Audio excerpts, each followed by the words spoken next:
আমার ছেলে 20 জুলাই পুলিশের গুলিতে সে নিহত হয় এবং মাথার মজকটা শুদ্ধ বারু হয়ে যায়।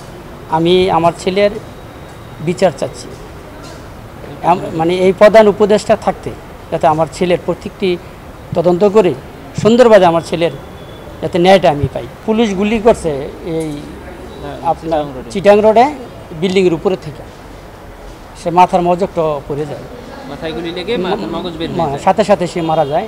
তখন আমি 4 ঘন্টা 5 ঘন্টা পরে খবর পাই আমার ছেলেকে 400-500 লোক ছিল ওখানে, তারা আমার ব্যবস্থা করে দিয়েছে, আমি নিয়ে এসে দাফন করছি। মুন্সিগঞ্জের গজারিয়া উপজেলার শহীদ মোহাম্মদ মেহেদি পিতা মোহাম্মদ সানাউল্লাহ 20 জুলাই 2024 নারায়ণগঞ্জের চিটাগাং রোডে এই বৈষম্য বিরোধী ছাত্র আন্দোলনে গিয়ে সে পুলিশের গুলিতে নিহত হয়। পুলিশের গুলি তার মাথায় লাগে এবং মাথা থেকে মগজ বের হয়ে গিয়ে সে ওখানেই নিহত হয়ে যায়। তার বাবা আজকে এসেছেন যে তার সন্তানের হত্যার বিচার চাইতে।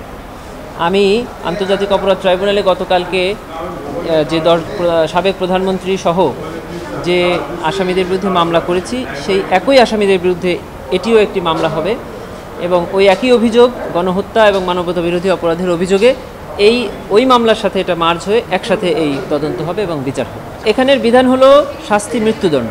এখানে যদি মৃত্যুদণ্ড না দিয়ে শাস্তি কমানো হয়, সেখানে রায়ে আবার সেটার কারণ উল্লেখ করতে হয় যে কেন এই মৃত্যুদণ্ড দেওয়া হলো না। অতএব এখানের শাস্তিটা মানে মৃত্যুদণ্ডই বলতে হয়। আমার দাবি হলো যে আসলে শুধু মামলার করার উদ্দেশ্যেই মামলা করা ঠিক হবে না, যেন এটার একটা ন্যায় বিচার হয় সেই উদ্দেশ্যে মামলা করা উচিত।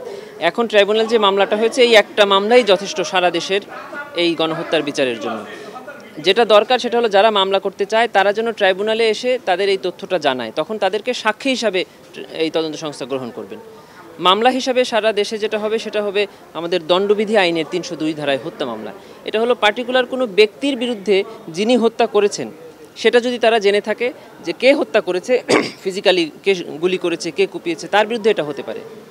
কিন্তু একটা মাস কিলিংয়ের ক্ষেত্রে এই সাধারণ আইনে অনুযায়ী যে মামলাটা হচ্ছে, এটা স্বাভাবিক বিচারটা প্রক্রিয়াটা একটু জটিল। তবে সারা দেশের মামলাগুলো যদি ট্রাইব্যুনালে প্রেরণ করা হয় এবং এই একটা মামলার অধীনে তদন্ত করা হয়, তবে এটাই হবে সবচেয়ে সহজ এবং স্বচ্ছ। এবং আমরা দাবি করছি যে এই তদন্ত সংস্থার তদন্তকে এবং ট্রাইব্যুনালের বিচার ব্যবস্থাকে একটি ন্যায় বিচারের রূপ দেওয়া, যার জন্য যদি আন্তর্জাতিক কোনো সংস্থার সাহায্য দরকার হয়, তাদের অধীনে দরকার হয়, তাদের তত্ত্বাবধান দরকার হয়, ডিফেন্সকে যেন সকল সুবিধা দেওয়া হয় এবং আসামিদেরকে এবং সাক্ষীদেরকে যেন সকল সুবিধা দিয়ে একটি ন্যায় বিচার প্রতিষ্ঠা করা হয়। যে ন্যায় বিচারের অভাব এ জাতি এতদিন ভোগ করেছে এবং যে আশঙ্কা এ জাতি করে যে এদেশে বিরোধী হলেই তার বিরুদ্ধে মামলা হবে এবং তাকে শাস্তি হবে, সেটা যেন না হয়।